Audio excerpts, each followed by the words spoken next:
میں نے کل بھی عرض کیا، ہم نے سکسس کو، ہم نے کام کو نمبروں پہ لگایا ہوا ہے.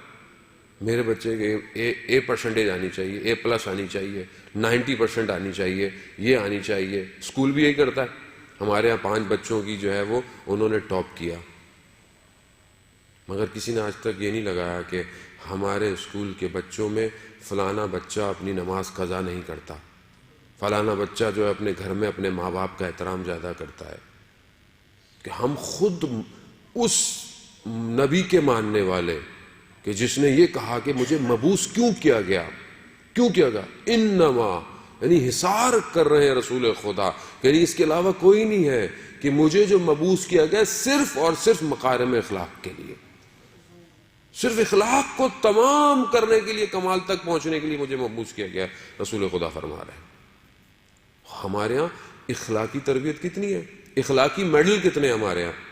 اسکول میں میڈل ہیں اخلاقی کہ بچے کا رویہ دوسرے کلاسوں میں بچوں کے ساتھ بہت اچھا ہے. گھر میں ہم نے کبھی اپنے بچے کو ایسا گفٹ دیا؟ فیملی میں ہم بھی چوڑے خوش کس چیز پہ ہوتے ہیں؟ میرے بچے نے ٹاپ کیا ہے، میرا بچے کو فرسٹ ہوا ہے، آج یہ آیا ہے. اور ماں باپ اتنے ظالم اور جابر بن جاتے ہیں کہ تم فرسٹ نہیں آئے نا، سیکنڈ نہیں آئے نا، تو میں تمہاری ہڈیاں توڑ دوں. وہ بیچارہ بھی ساری زندگی یہی کرتا رہتا ہے کہ یہ 1 2 3 کی لائن میں ہی لگا رہے. اس کو انسان بنائے، اخلاقیات پیدا کرے، اس کو درس دیں اخلاقیات کا، اس کے اچھے عمل پر اس کو تحفہ دیں. چھوٹی بچی حجاب کر لے تو بعض پاکستانی معاشرہ ہے، کیا آپ چھوٹی بچی کو ابھی سے عادت ڈال رہے ہیں؟ آپ کو اسے ایوارڈ دینا چاہیے کہ وہ ابھی سے اس بات کو اپنے لیے چاہے عادتاً ہی صحیح اپنے سر پر حجاب رکھ رہی ہے. وہ ہماری بچی تھوڑی سی پاکستان جاتے ہیں تو کہتے ہیں کیا آپ نے ابھی سے چھوٹی بچی کو مولانا صاحب اس پہ لگایا ہوا ہے؟ تو مجھے اس کو جہنم کی آگ سے بچانا ہے، مجھے آپ کو خوش نہیں کرنا عزیزان، مجھے اپنے پروردگار کو خوش کرنا ہے. تو ہم کتنی تربیت اپنے معاشرے کی اس سے کر رہے ہیں، اخلاقی تربیت. 2 چیزیں ہیں، ایک احسن اخلاق ہے اور ایک مکارم اخلاق ہے، یعنی حسن سے ہے. انسان اپنے اندر اخلاق سے، عزیزان محترم اخلاق ہی کی سب سے بڑی قیمت ہے. آپ جتنے بڑے ہو جائیں لیکن اگر آپ اپنے عمل میں جھوٹے ہیں، آپ اپنے وعدے میں، آپ اپنے کام میں کھوٹے ہیں، کوئی آپ کی قدر نہیں کرے گا. آپ جتنی نماز سجدے کرتے رہیں، بقول جو بہت درویش تھے اشفاق احمد پاکستان میں، وہ کہتے تھے کہ مجھے میرے والد کہتے تھے پتر اگر دل صاف نہ ہو تو ماتھے پر نماز کا نشان نہیں، داغ ہوتا ہے. داغ ہے جب آپ کا دل، آپ کا عمل ہی صحیح نہیں ہے. آپ ہزاروں رکعتیں پڑھ لیں لیکن آپ اپنی بات میں سچے ہی نہیں ہے کسی مومن کے ساتھ، چاہے مومن نہ ہو، انسان ہو، کوئی اور مذہب کا ہو. اس سے تو آپ کو زیادہ صداقت سے کام کرنا ہے تاکہ آپ کو دیکھ کر وہ اسلام کے چہرے کو پہچانے گا. لیکن ہم کہتے ہیں مولانا تو مسلمان نہیں تھا، کیا اس کے پیسے کھا گیا تو کیا فرق پڑتا ہے. عجیب ہے. وہ رسول کے ماننے والے جس کو کفار قریش اور مکہ اپنی امانتیں دیتے تھے، جبکہ جانتے تھے کہ یہ اپنے پروردگار کی عبادت کرتا ہے، ہمارے بتوں کی عبادت نہیں کرتا، پھر بھی امانتیں دیتے تھے. امین اور صدیق کہلائے گئے رسول خدا. اور اسی کے ماننے والے سب سے زیادہ صاحب کیا خیر ہے، 2 رکعت نماز پڑھ لیں گے گناہ معاف ہو جائے گی. ہمارے تو مسئلہ یہ ہے کہ یہ مذہب کو شکل ایسی دے دی گئی ہے. عزیزان محترم شب بعثت ہے، شب معراج ہے، کم از کم اپنے اخلاق کو اچھا کریں. اور اخلاق انسان کے اندر سے باہر آتا ہے، بناوٹی نہیں ہوتا. بچہ فرسٹ، سیکنڈ، تھرڈ اور فرسٹ گریڈ لے کر جو ڈگری لے کر آتا ہے، وہ ہر وقت اپنے ساتھ لے کر معاشرے میں نہیں چلتا. عزیزان محترم اس کا اخلاق ہے جو معاشرے میں چلتا ہے، وہ ہے، وہ اس کو دکھائے گا ہاں کسی اچھے گھر کا پیدا ہوا ہے، ماں باپ نے تربیت بڑی اچھی کی تھی. مگر آپ کو پتا ہے میں کتنا پڑھتا ہوں حضور؟ کسی کو نہیں پتا. مولانا صاحب بولتے کیا ہیں؟ مولان صاحب کا کردار کیسا ہے؟ کسی کو کیا پتا کتنی کتابیں مولانا پڑھ کر آئے تھے؟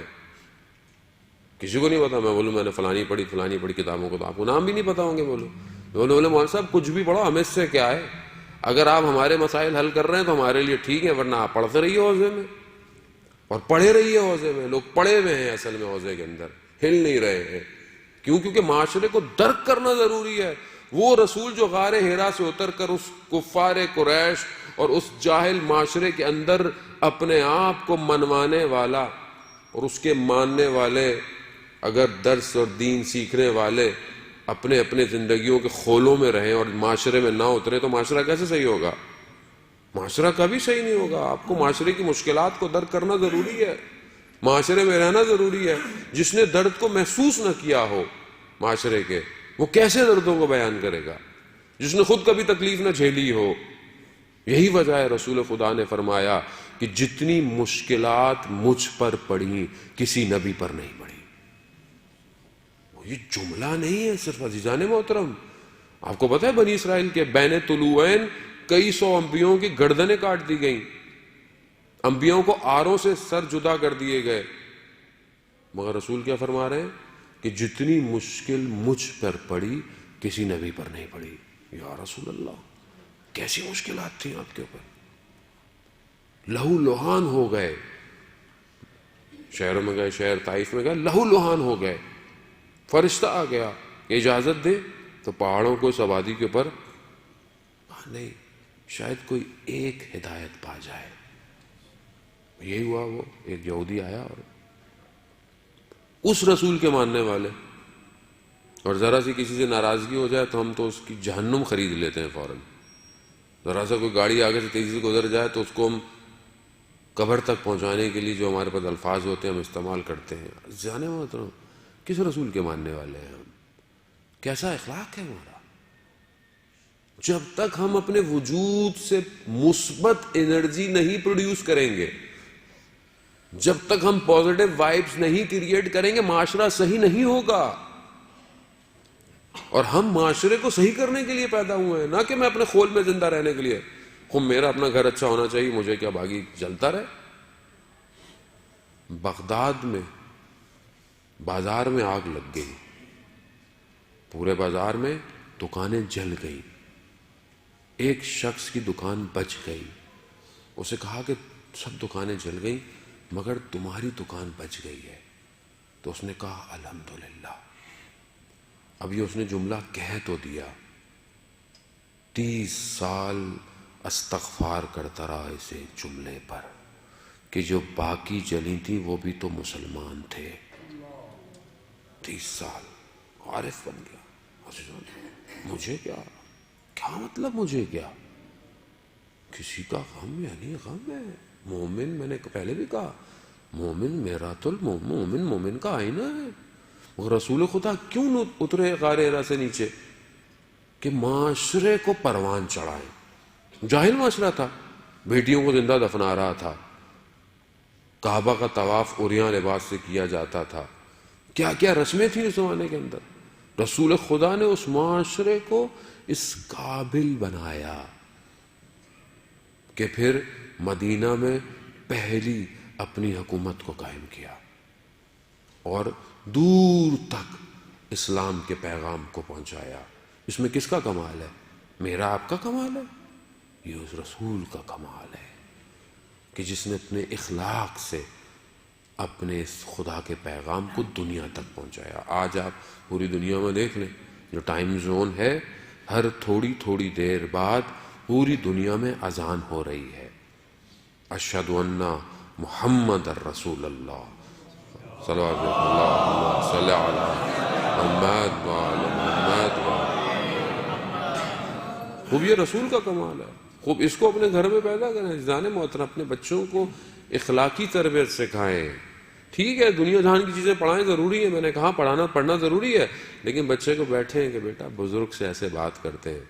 لیکن بچہ جب مجھے خود کو دیکھے میں فون پہ اپنے بھائی سے بدتمیزی کر رہا ہوں، اپنی بہنوں سے بدتمیزی کر رہا ہوں، اپنے ماں باپ کی میں قدر نہیں کرتا، تو بچہ کیا سیکھ رہا ہے میرے سے؟ پھپھو کا فون آیا تو ماں کہتی ہے بیٹا پھپھو کا فون ہو تو اٹھانا نہیں، کاٹ دینا. یہی ہے. اب آپ بولیں گے مولانا صاحب آپ کیسی باتیں کر رہے ہیں؟ میں نے پہلے بھی عرض کیا میں مارچ سے نہیں آیا ہوا، میں اسی قوم میں معاشرے میں رہتا ہوں. فون کاٹ دو. وہ بچہ گیم کھیل رہا تھا، اس نے فون کاٹ دیا. یہ تربیت ہم دے رہے ہیں اپنی اولاد کو، یہ تربیت دے رہے ہیں. جب میں اپنے والد کی عزت نہیں کر رہا تو کل وہ میری عزت کرے گا؟ بچہ نہیں کرے گا. اور حدیث میں ہے کہ باپ کمرے میں داخل ہو کھڑے ہو جاؤ، کھڑے ہو جاؤ احترام میں باپ کے. میں کتنی دفعہ کھڑا ہوتا ہوں. بولے بہت سارے ان کے والد سے آج رہتے نہ ہو، وہاں رہتے ہو، کتنا میں فون کرتا ہوں، کتنا میرے اندر تشنگی ہے عزیزان. جب تک میں احترام نہیں کروں گا.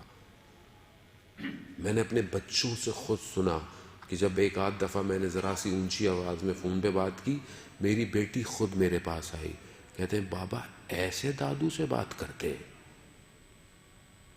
میں خود شرمندہ ہو گیا شدید. صحیح کہہ رہی ہے، ایسے بات کرتے ہیں. یعنی وہ تربیت لے رہی ہے، وہ کل کو وہ ایسی بات کرے گی. عزیزان محترم، یہ اخلاق نہیں ہے. رسول کا اخلاق ہر کافر منافق سب کے لیے ایسا تھا کہ سب کو سمیٹ کے رکھا رسول نے. چاہے کوئی کچرا پھینکتا تھا، چاہے کوئی برا بھلا بولتا تھا، جب فتح مکہ کیا سب کو معاف کر دیا. ظرفیت چاہیے، انسان ایسے ہی ہونا چاہیے رسول کی ذات کو دیکھ کر. عزیزان خوب یہ بعثت رسول یعنی رسول کا دنیا میں آنا دنیاوی عقلوں کا کمال پر جانا ہے. اگر یہ رسالت نہ آتی ہماری عقلیں کمال پر نہیں پہنچ سکتی تھیں.